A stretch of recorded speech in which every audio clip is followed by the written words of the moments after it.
एकदा काय झालं बरं, एकदा अकबरचा होता वाढदिवस. तर रोज सकाळी छान छान कपडे घातले. त्या दिवशी त्यांनी अत्तराची नवीन बाटली काढली, छान छान आणली होती लांबून कुठून तरी महागातली, आणि आपल्या कपड्यांना अत्तर लावलं.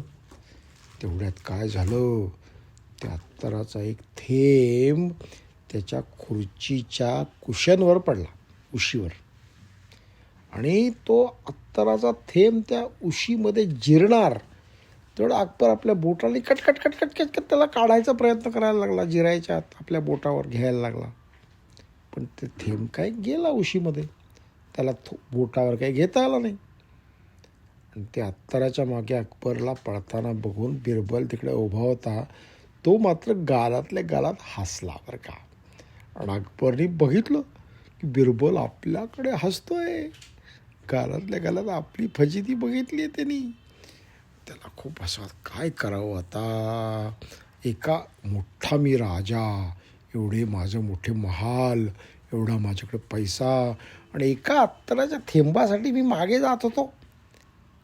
हे बिरबलनी बघितलं, मला किती त्याच्यामुळे माझी फजिती झाली. आता काय करू म्हणजे ही फजिती माझी पुसली जाईल बरं का. त्याने काय विचार केला, पण ते गंमत करूया.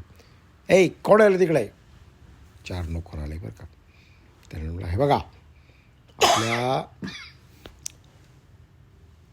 आपल्या बागेमध्ये पाण्याची 4 हौद आहेत की नाही, ते पाणी काढून टाका त्यातलं, आणि त्याच्यामध्ये अत्तर भरा, आणि सगळ्या गावातल्या लोकांना सांगा आपापल्या घरातून बादली बादली भर अत्तर आपल्या घरी घेऊन जा बरं का.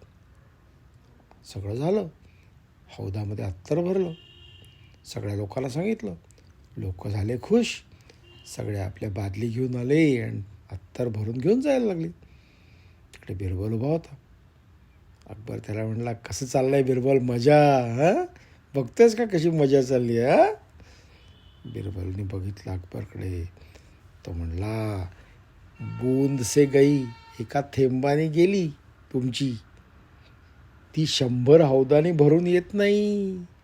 बूंद से गई वो 100 हौद से नहीं आती. असं म्हटलं बिरबलनी. अकबरला कळलं की एकदा एका थेंबासाठी आपण मागे लागलेलो, फजिती झाली. ती 100 हौद जरी अत्तर वाटले तरी ती फजिती झाली ती झालीच.